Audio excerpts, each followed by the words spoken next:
मुझे तो ऐसा लगता है, ये मेरा अपना निजी विचार है, कोई आग्रह नहीं है कि आप इसको माने, पर मुझे ऐसा लगता है कि व्यवहार शुद्धि बहुत बड़ा तप है। मुझे ऐसा लगता है भाई, मंदिर में तो सभी भगवान के भक्त हैं।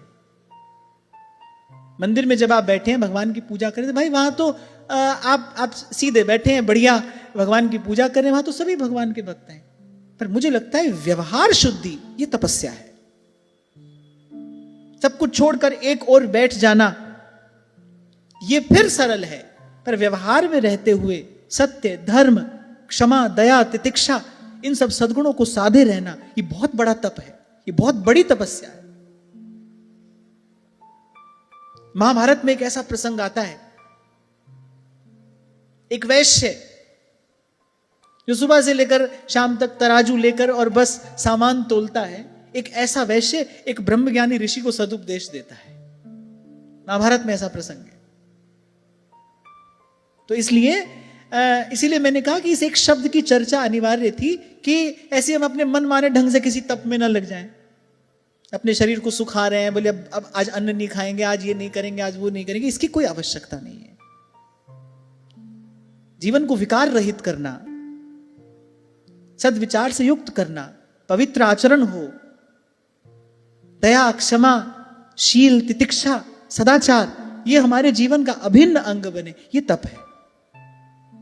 क्योंकि इसी तप से अंतःकरण शुद्ध होता है, निर्मल होता है। और इसीलिए भगवान ऋषभ देव ने प्रथम श्लोक में स्पष्ट कर दिया, बोले बेटा इस शरीर को पाकर दिव्य तप करना चाहिए। और तप क्या है? जिससे अंतःकरण की शुद्धि हो, वो तप है। जिससे रिद्धि सिद्धि प्राप्त हो, यहां उस तप की बात नहीं हो रही। जिससे अंतःकरण की शुद्धि प्राप्त हो, यहां उस तप की बात हो रही है। और व्यवहार में अनेकों अवसर मिलते आए हैं, मिलते रहेंगे ये तप करने के। कोई कर देगा आपका अपमान, कोई कर देगा आपका तिरस्कार, आपको नहीं करना प्रतिकार। आप कर सकते हैं, आप करने में समर्थ हैं, आप एक का दो उत्तर दे सकते हैं, पर आप नहीं दे रहे, यही आपका तप है। आपकी आंख के सामने कोई अनुचित कर रहा है, आप अपनी दृष्टि प्रभु पर एकाग्र किए हैं, ये बहुत बड़ा तप है। आप अपने मन में हिंसा की कोई भावना नहीं आने देते, आप अपने मन को अहित के उस दुर्भाव से बचाए रखते हैं, ये बहुत बड़ा तप है। और इस सब के साथ साथ आप प्रसन्न रहते हैं, ये सबसे बड़ा तप है।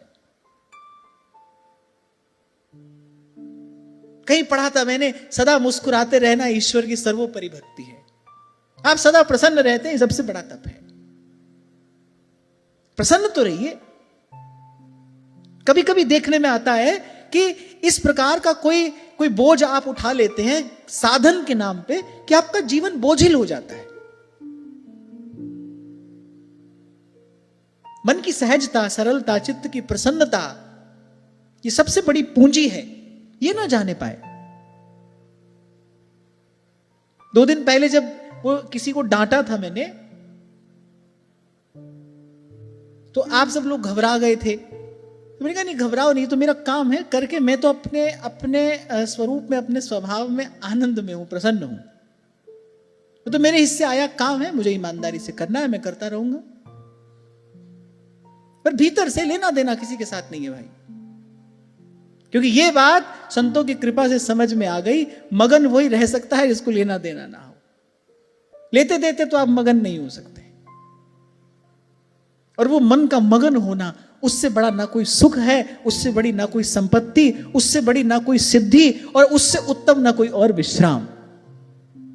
ये बड़ी विनम्रता पूर्वक संत गुरुजनों की कृपा की छाया में बैठकर ये बात कह रहा हूं। वो जो मन का मगन होना है ना, उसके जैसा कोई ना सुख है, ना संपत्ति है, न सिद्धि है, न विभूति है। इसलिए ये सब करना और प्रसन्न रहकर करना। और जहां जिस वातावरण से आपके मन की प्रसन्नता प्रभावित होती हो, श्रीमद् भागवत कहती है दूरम उपाय। उसकी निंदा किए बिना, उसका खंडन किए बिना, उससे लड़े झगड़े बिना, उससे एक नियत दूरी बना लेनी चाहिए। बस प्रयास करो, प्रयास सफल नहीं होता, उसे एक नियत दूरी बना लो।